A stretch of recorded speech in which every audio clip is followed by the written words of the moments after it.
Hey guys, it's Judy and Eric, and we are at the Northside YMCA in Richmond, Virginia, and we are going to work with you guys on some really good stuff about your legs and how to exercise them. Legs are super important when you are on the mountain because you do some walking that tends to be a little uphill. So I'm going to show you how we've simulated as much as we can Blue Ridge Mountain, Black Mountain on treadmill. So trying to get to Eureka. We've got it jacked up pretty high. Eric is showing some pretty poor form at this moment, so I'm going to let him talk to you guys. I'm going to flip this around so you guys can watch him, and I'm going to let him talk to you guys about the way that we make sure we get this done appropriately walking. All right, so if you ever find, how many of you find yourselves on the mountain, you're talking with your friends, you're looking on your phone that you shouldn't be, and you start bending over. Next thing you know, you're walking, you're like parallel to the ground, you're not looking down, you can't see what's in front of you, right? This is weak hips, right? Weak core. I got my backpack on. Right? I got my Squad Goals cup right here. It's my simulated Blue Ridge backpack. When we're walking uphill, it's the same as walking normally. We want to have our head up. You know, well, I'm really out of breath. I'm out of shape. It's December, but we're taking nice steps. We want to be able to look in front of us. We want to stand tall. So I'm feeling my glutes working, my calves, my hamstrings. So if we're tight, so if those guys who are -5, -8 on the sit and reach, you're gonna find yourselves getting nice and tight by about day 3 on the mountain. It's gonna be really hard. You're gonna be kind of like in this weird position where you're looking up, but your legs are bent. So this is why leg strength is really important. Why flexibility is really important. We want to be able to put it all together so you can stay safe and healthy every time you're on the mountain. So I'm gonna take this down because my card is getting a little high.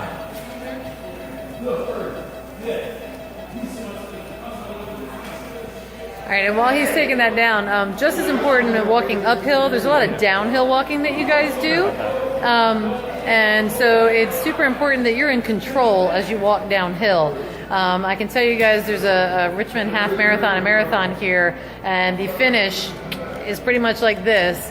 And your quads are bent, spent quads, that's these guys on here, right, the top of your leg. They're spent anyway after running that far, and then you hit this downhill, and so you've really got to be in control, and you've got to have everything tight and safe so that you can get across the finish line. So same thing when you're going on the mountain, getting downhill, getting uphill, you want to be in control when you're moving in either direction.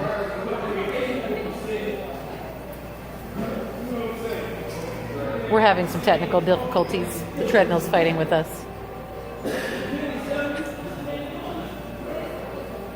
This is me in the golf cart with Greg Hall. We're gonna go play some golf. Slowly getting there. All right, so I wanted to showcase. So if we're on the mountain and we're going downhill, right? It's very easy to get ahead of ourselves. That's when we start, like our knees start like buckling out and stuff, right? It's just as important to be able to walk control down, right? So every time you're walking, you put the brakes on. And that's your quads and your glutes, right? So this is where we get a lot of our little ankles because you're walking, you trip, and you hit a rock or something, right? So it's the same thing. Look where you're going. Take your time, but leg strength is just as important going downhill as it is going uphill. I don't know. I think that might have been a new dance move. The Blue Ridge Shuffle. All right, so we are going to catch back up with you guys in a little bit. We're going to go in and actually work with the leaders on some exercises that you guys can do that will help you to be safe on the mountain. So for the moment, we're out. And we're back. We're back. We have finished doing some awesome stuff here at the Northside YMCA tonight. They've been working really hard, and now they're going to actually help us out with some, a little sweat going on.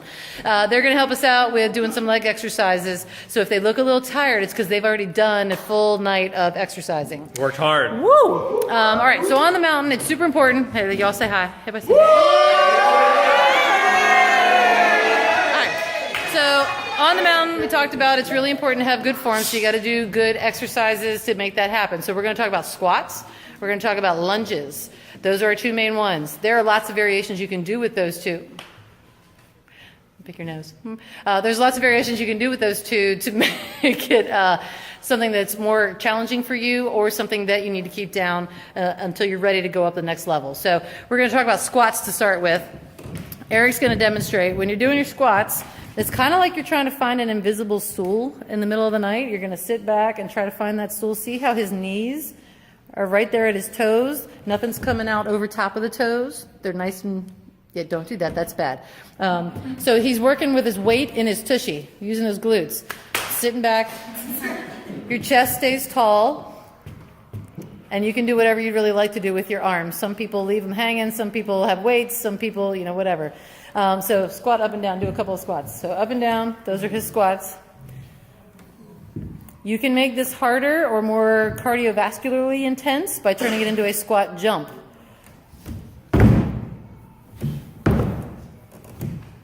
Nice light landing. So that's going to increase your heart rate. That's going to bring your heart rate up. He's landing nice and soft on his feet when he does it. He's so full of it. He's landing nice and soft on his feet. He's keeping his form really good. If he starts to get tired, he does not need to continue to jump. He can just come up on his toes and just reach. So you make it where you want to be. You can also change your range of motion. You can go not down as low. Boy, that was good English. You can go down a little less versus dropping all the way down. He's famous for his serious squats, so go ahead and drop it all the way. Drop it like it's hot. No. No, seriously, don't do those. So that's the squat.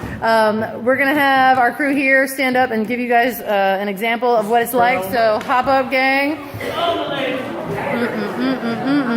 a little space. Yep, get a little space out. Hello.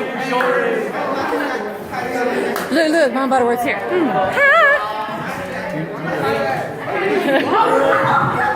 All right, so you got space. Listen to Eric. So make sure so I like to have my hands not necessarily right out, but kind of up a little bit, because what that allows us to do as we sink down is it creates a counterbalance, right? So if my hands are here, my butt might go up, but the second I bring my hands up, my butt stays down, right? So we're going to have our hands up. We're just going to squat down to 90 and back up. You're going to push through your heels. You should be able to wiggle your toes throughout the entire movement. We're just going to go down and up, and your gaze should be just kind of right out in front of you. Right? You're not trying to check out the stars. You're not trying to look at the ground. Just nice up and down. And I kind of like to push down and reach up. Right? Push as I stand, reach as I sit. Right? That's just a good cue, like my hands are coming to my hips. I'm counterbalancing on the way down. Hands to my hips, just like that. Do you want to try a squat jump? Good job. All right, so if you feel like you got it left in you, so here's how we're going to do a squat jump, right? You can go to the next level. If you're not there, keep it at a squat. So we're going to squat down, and I like to the cue to kind of swing my arms back and up, because my hands will land out in front of me, which keeps me soft. What I don't want is this. Right? We're not like making noise. That's bad. Right? Don't do that. So we're squatting down, swing the arms back, and just jump up. All right, go ahead. Landing. Soft landing. Your feet are about hip width apart, maybe a little bit wider. Nice. Good job. Give yourself a round of applause. Nice job. All right, so that was our squat. The next thing we're going to work on is a lunge, because the lunging is kind of like when you're walking down the mountain. You're like, oh, everything is a lunge. So when you are doing your lunging, it is important. Pay attention, because I saw some form that needs a little love while you guys were doing this. When you do a lunge, you step out with whatever foot's going forward. You bend the back knee. Don't pay attention to your front knee. Bend the back knee. It should not touch the ground. It should be maybe an inch at the most. And then you're going to push through the heel of the front foot and bring yourself back up. All right. What I see a lot of is people step out, and then that front knee comes way out over the toe. The heel is off the ground here. Now I've got all this force coming through my kneecap. Right. Do you think your kneecap likes that? So No. apply the brake, right? Apply your heel, drop. Apply the accelerator and push back. And switch. And again, Good job. if you have limited ranges of motion, you don't have to try and graze the ground. You can come halfway and push back. You're still working your muscles. You're still training for Blue Ridge. This just might be the scale where you're at. So let's all come to a starting position with our feet underneath our hips, toes pointed forward, I'm going to step with my left, so I would encourage you all to step with I'm going to step with my right, so when you do your left, so we're all kind of in sync. So we're just going to take a step forward. So again, we're not stepping like halfway across the room, right? And we're also not stepping like directly in front of us. It's kind of a happy medium, right? Just a step, drop down, my gaze is in front. Chest stays up, don't collapse. And my core is tight. I see a little bit of this too. I see some rounded backs. Our core is tight. We push back to the start. We step down, push back. Good And job. I think another thing too is a lot of people like to go feel like really into it, right? Control it.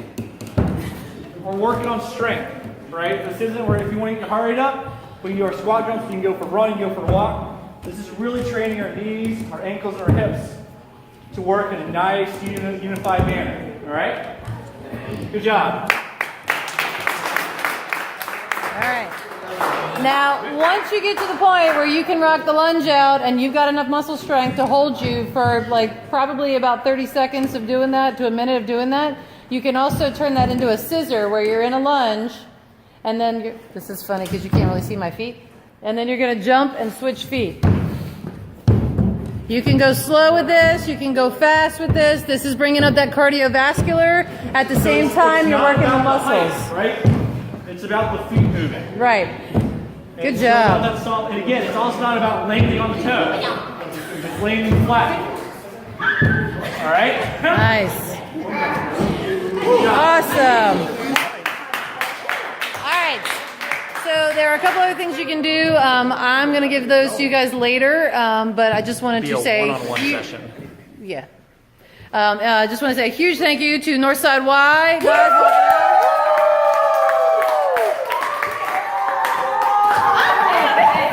And Ben. We got Ben. All right, you guys did an awesome job. If you got any questions, shoot us any information, any questions you got, and we will get back to you guys as soon as possible. Work it hard. Keep on. See you on the mountain.